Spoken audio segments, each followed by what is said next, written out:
Əvvəllər bizim ən yaxşı həm məşğuliyyətimiz, həm dünya görüşünün artması, həm mütaliə ilə insanın özünə qazandığı belə enerji, hamısı kitabdan keçirdi. Harda yaradıcılıq varsa, əlbəttə vətənpərvərlik mövzusu ön planda olur. Bizim o canını fəda edən torpaqlarımız uğrunda şəhidlərimiz unudulmamalıdır.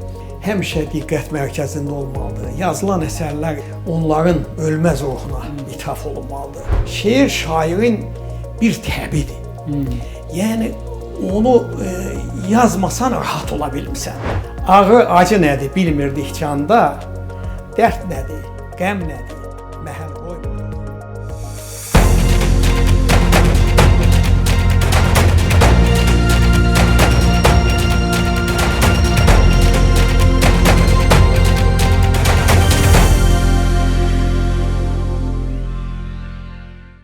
Salam dostlar, Füyuzat televiziyasında mən Tural İsmailovun təqdimatında arxa plan verilişinin növbəti buraxılışını izləyirsiniz. Bugün poeziyadan, şeirdən danışacağıq. Təbii ki, tez-tez biz arxa planda poeziya mövzusuna toxunuruq. Eyni zamanda poeziya və poeziyada vətənpərvərlik mövzusunun işlənməsindən də danışacağıq. Vətənpərvərlik mövzusunda istər klassik ədəbiyyatda, istər ən yeni dövr ədəbiyyatında yaxşı şeir örnəkləri var və eyni zamanda vətənpərvərlik ruhunun təcəssüm etdirən nəsr əsərlərdə, nəzm əsərləri də Azərbaycan ədəbiyyatında bundan sonra da yazılır. Özəlliklə bizim qazandığımız 44 günlük Vətən müharibəsindəki qələbədən sonra ədəbiyyatda vətənpərvərlik mövzusunun daha çox təbliğinə ehtiyac var deyə düşünürük və bu gün studiyamızın qonağı şair Nüsrət Musadır. Nüsrət müəllim, xoş gəlmisiniz. Çox sağ olun. Minnətdaram. Təşəkkür edirəm. Əvvəlcə Nüsrət müəllim, poeziya və vətənpərvərlik. Bunlar bir-birləri ilə necə toqquşurlar və ümumiyyətlə hazırki poeziyamızda vətənpərvərlik mövzularının işlənməsi sizi qane edirmi? Vallahi o qane etmək barədə mən birbaşa söz deyə bilmərəm. Ancaq toqquşması belədir ki, ümumiyyətlə harda yaradıcılıq varsa, əgər söhbət ədəbiyyatdan gedirsə, əlbəttə vətənpərvərlik mövzusu ön planda olur. Təsəvvür edin ki, özdə biz hal-hazırda elə bir dövrdə yaşayırıq. Uzun illər torpaqlarımız mənfur düşmənlər tərəfindən işğal olunub. Amma sonda elə bil ki, biz qələbəmizlə sözsüz ki, ilk əvvəl buna biz borçluyuq şəhidlərimizə, canlarını fəda edən, ondan sonra bu döyüşdə qəhrəmancasına döyüşən qazilərimizə, eyni zamanda dövlətimizin ordusuna, ordunun göstərdiyi şücaətlərə, taktikalara və sözsüz ki, Ali Baş Komandanımızın burada bir düzgün siyasətlə apardığı iradə göstərərək, cəsarət ortaya qoyaraq bunun qələbə ilə tamamlanmasına səy göstərməsidir. Əvvəllər belə idi ki, əmək qəhrəmanları daha çox ön plana çəkilirdi. Məsəl üçün, mənə yadımdadır ki, Nəbi Xəzri Günəşin bacısı poemasını yazmışdı. Bu poema Sevil Qaziyeva adlı bir gənc qızın, kombaynçı qızın gəlib pambıq sahəsində gözəl, necə deyərlər, ərsəyə gətirdiyinə, nailiyyətlər ərsəyə gətirdiyinə, ancaq sonra faciəvi şəklində bu gənc qızın ölməsi o şairə təsir edib, onun deməli, ona ithaf eləyərək bu Günəşin bacısı poeması yazır. Mən indi burada o əmək qəhrəmanlarının zəhmətini aşağılamaq istəmirəm. Ancaq bugün elə bir məqamdır ki, əlbəttə ki, biz döyüş qəhrəmanlarından yazıb yaratmalıyıq.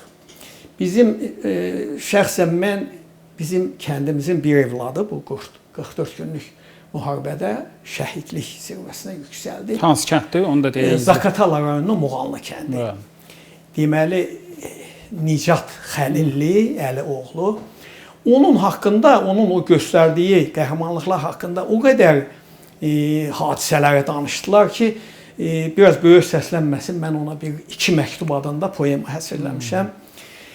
Eləcə də söhbət tək mənim yazdığımdan getmir. Bizim şair və yazıçılarımız hal-hazırda bütün qəhrəmanlar haqqında yaddan çıxartmadan, danılmadan sözsüz ki, yazıb yaratmalıdır. Nüsrət müəllim, bir də poema məsələsinə toxundunuz. Elə sizlə mövzu ətrafında danışaq. Bu yaxınlarda mənim arxa plan verilişimdə olan şairlərdən biri belə bir ifadə işlətdi ki, bu internetin, sosial şəbəkələrin imkanları genişləndikcə insanlar uzun mətnlər oxuya bilmirlər və bu şeiriyyata da təsir göstərir. O baxımdan ki, artıq poemalar demək olar ki, yazılmır. Sizlə bu barədə bir sizin fikrinizi öyrənim. Çünki siz poema yazmağa davam edirsiniz. Yox, mən onu da davam eləyirəm. Mən onu belə deyərdim ki, həmin fikirlərlə mən razıyam. Həqiqətən bu saat informasiya vasitələri həddən artıq çoxdur.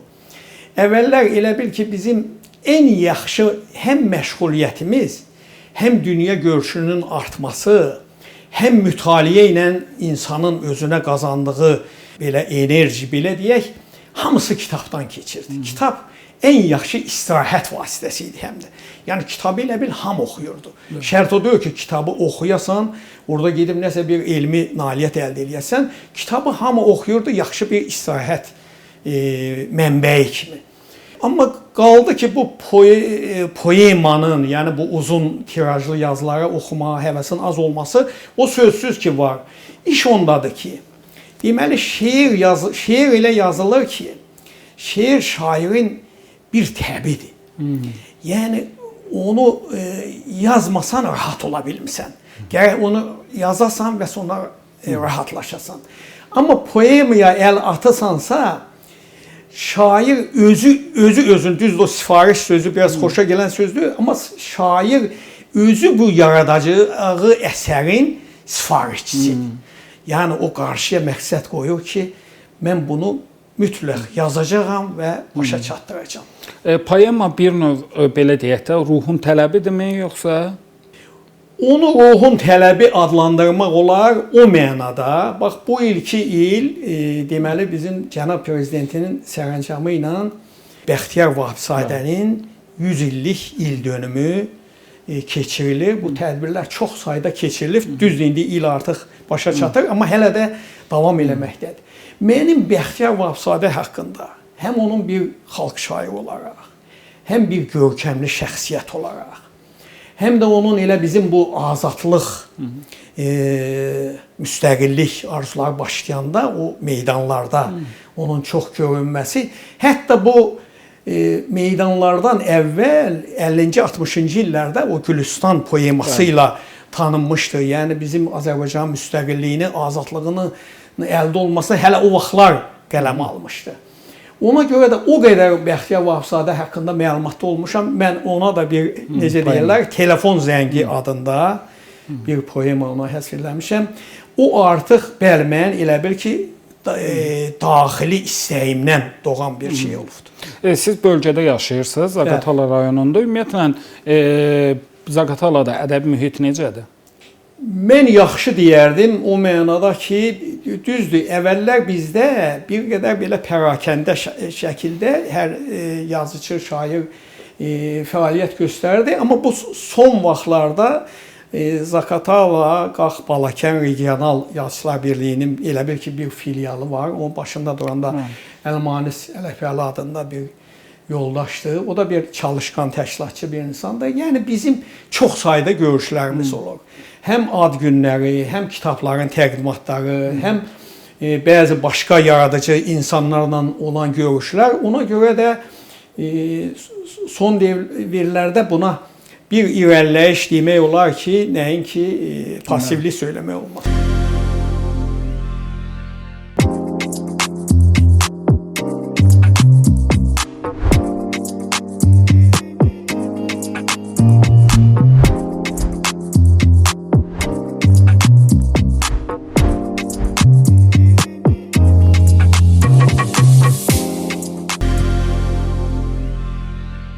Bəs siz Nüsrət müəllim daha çox qoşma yazırsınız, deyilmi? Yəni ümumiyyətlə heca vəznində yazırsınız. Bəli, heca vəznində. Əruzə heç müraciət etmisiniz yoxsa? Yox, eləməmişəm, amma hətta mən bu belə fikirləşirəm ki, bu qoşma gəraylı bir qədər bu janr olaraq bugün bizim yazdıqlarımız həmin xüsusiyyətlərə cavab vermir. Niyə cavab vermir? Məsələn, qoşmanın xüsusiyyətlərindən birisi odur. müəllif qoşmanın sonunda öz adını göstərməlidir. Ancaq bugün o qədər insanlar bu heca vəznində şeirlər yazır. Düzdür, bu qoşma janrını tamamlasa da hər şeirdə adla ifadə olunmaq, məsəl üçün mən onu o qədər belə necə deyirlər, yaxşı sanmadığım üçün mən hesab eləyərdim ki, bugünkü qoşma janrının ən çox yazılan hissəsini dörtlü şəkil adlandırmaq olar. Yəni siz belə deyək də, klassik qoşma hansı ki, sonunda müəllif özü adını çəkir, onun da daha yeni versiyasına müraciət edirsiniz. Dörtlü şəkil adlandırmaq olar. Bu heca vəznində yazılır. Sərbəst şeirləriniz varmı yoxsa? Var, o çox az sayda olar. Amma siz bayaq maraqlı bir fikir söylədiniz. Dediniz ki, indi heca vəznində yazanlar çoxdur. Amma bunun əksini söyləyənlər də var. Yəni daha çox sərbəst şeirə üstünlük verildiyi və bəzən özəlliklə o qərb poeziyasında olan, biraz da bizim bəlkə də o milli şeiriyyata uyğun gəlməyən sətirlər, bəndlər və bəzən şeir adı altında uzun bir mətn oxuyursan, yəni qafiyələnmə demək olar ki, heç yoxdur. Şeir bir qafiyə hadisəsi deyilmi Nüsrət müəllim? Sərbəst şeir adı altında uzun mətnlər təqdim eləmək, bunlara münasibətiniz necədir?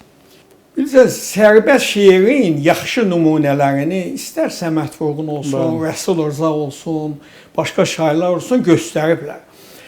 Tam sərbəst şeirə cavab verirsə, həmin şairlərin yazdığı, nə xoş, nə yaxşı.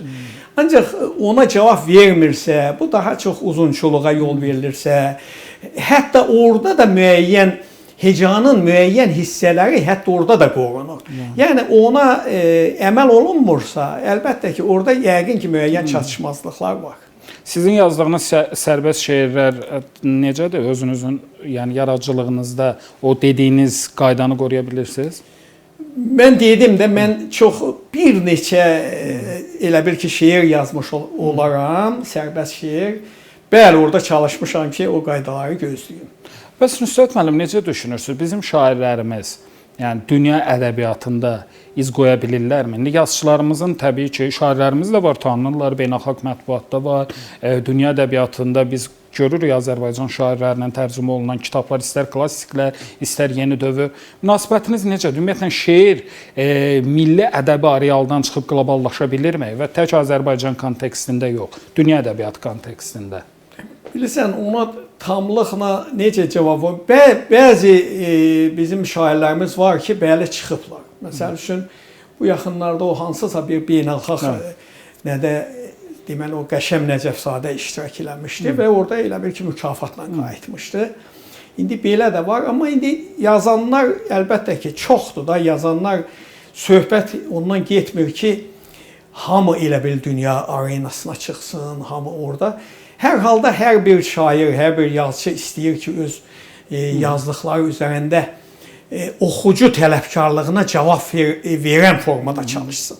Yəni, yazanda hər halda elə bil özündə bir məsuliyyət hiss eləməlisən ki, bu oxucu tələbkarlığına cavab verir. Şair üçün oxucu tələbkarlığı nə deməkdir? Şair üçün oxucu tələbkarlığı odur ki, o şeiri yazarkən olduqca səmimi olmalısan. Fikirləri, duyğuları olduqca ortalığa səmimi şəkildə qoymalısan. Onda oxucu tərəfindən sevilir. Hətta yaxşı şeir olur ki, onu oxuyan oxucu deyir ki, elə bil ki, bu fikirlərin hamısı mənim ürəyimdən keçən fikirlər idi, amma bunu nə xoş ki, siz yazıbsınız. Bax, ən yaxşı şeir elə olur. Nüsrət müəllim, şair xalq ifadəsi, bu bilirsiniz ki, bu məşhur bir ifadədir, bu tez-tez və hətta müzakirə mövzusuna da çevrilir. Nədir bu şair xalq ifadəsi? Necə olub ki, bax, bizə bu şair xalq deyilib və sizin yanaşmanız necədir? Həmin ifadəni birinci dəfə bu Bakıda böyük boyu başa çatan, sonra yuxarı dairələrdə işləyən Nikolay Tixonov adında Azərbaycan xalqı şair xalqdır sözlərini o işlədibdi.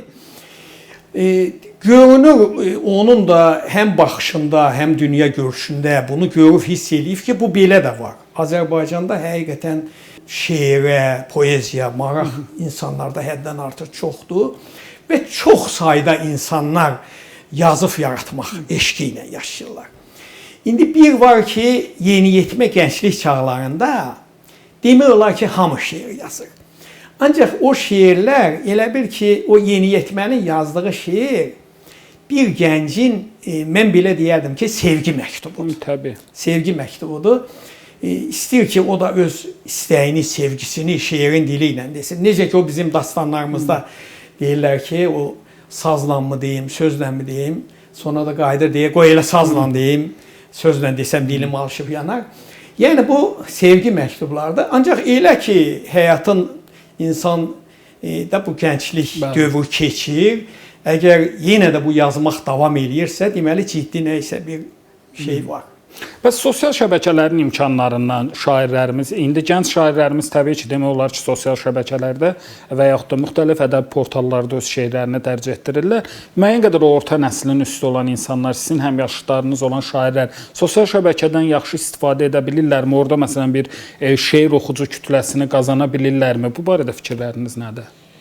Mən deyərdim ki, bəli. Çünki mən özüm də istifadə eləyirəm və o çox elə bil Facebook dostlarımdan bilirəm ki, o da bir yaxşı vasitə, mən onu hesab eləyirəm. Orada çıxış eləmək, oxucu kütləsi yığmaq məncə qane edicidir. O qədər də belə aşağı səviyyədə deyil. Sizin bir şair kimi fikirləriniz mənə maraqlıdır. Azərbaycan poeziyasında sizin yaradıcılığınıza, düşüncələrinizə, həyatınıza, bəlkə də sizin şeir yazmağınıza təsir göstərən hansı şairlər olub? Yəni təbii ki, bilirəm ki, siz xeyli mütaliə eləmisiniz, amma xüsusi olaraq kimlərin adını qeyd edə bilərsiniz? Xüsusi olaraq ad çəksəm, nə bilim, düz yerinə düşər-düşmər. Hər halda mən deməli, orta məktəbdən çox mütaliə eləyirdim və hətta o çox xoşuma gələn şeyləri də əzbərləyib yadda saxlayırdım. Elə bil ki, məndə o çox mütaliə eləmək və o müəyyən şeyləri də əzbərləyib yadda saxlamaq bəlkə də bu həvəsi, bu yönləndiribdir, bu həvəslə yönlənmiş olmuş olaram ona. Və beləcə sonra hiss elədim ki, elə mənim nəsə deməyə sözüm var. Mən başladım, elə orta məktəbdən başlamışam ki, şeirlər yazmağa. Sonra da gördüm ki, yenə deyirəm, mənim yazdıqlarım təkcə sevgi məktubları deyil. Mən çox deməli istəyirəm ki, bütün hadisələrə öz fikrimi bildirim. Yəni, şairin təbiətin gözəlliyi, yurda bağlılıq, ondan insanlarla olan ünsiyyətdə adicə ona bir toxunan hansısa bir hadisə, bütün bu duyğu və hisslərini varığa köçürmək elə bir ki, mənim üçün bir rahatlıq olur. Bundan rahatlıq tapıram. Hətta o şeir biraz yaxşı çıxıbsa, sonra onu təzədən özüm də oxuyub, elə bil ki, onun həzzini alaram. Nüsrət müəllim, sonuncu bir sualı ünvanlamaq istəyirəm və elə mövzumuzun əvvəlində vurğuladığımız məsələ kimi bizim qazandığımız qələbədən sonra biz qalib ölkənin vətəndaşlarıyıq. Bizim şairlərimizin qarşısında bundan sonra hansı missiya dayanır sizcə? Demək olar ki, bu haqda bir qədər də biz danışdıq. Missiya ondan ibarətdir ki, yəni bizim o canını fəda eləyən torpaqlarımız uğrunda şəhidlərimiz unudulmamalıdır. Yəni o harda bir yaddan çıxan varsa da həmişə diqqət mərkəzində olmalıdır. Yazılan əsərlər elə bil onların ölməz ruhuna ithaf olunmalıdır. Mən belə deyərdim. Təşəkkür edirəm və istəyirəm verilişin sonunda sizdən gözəl şeirlərinizdən birini bizim izləyicilərimiz üçün səsləndirəsiniz. Buyurun.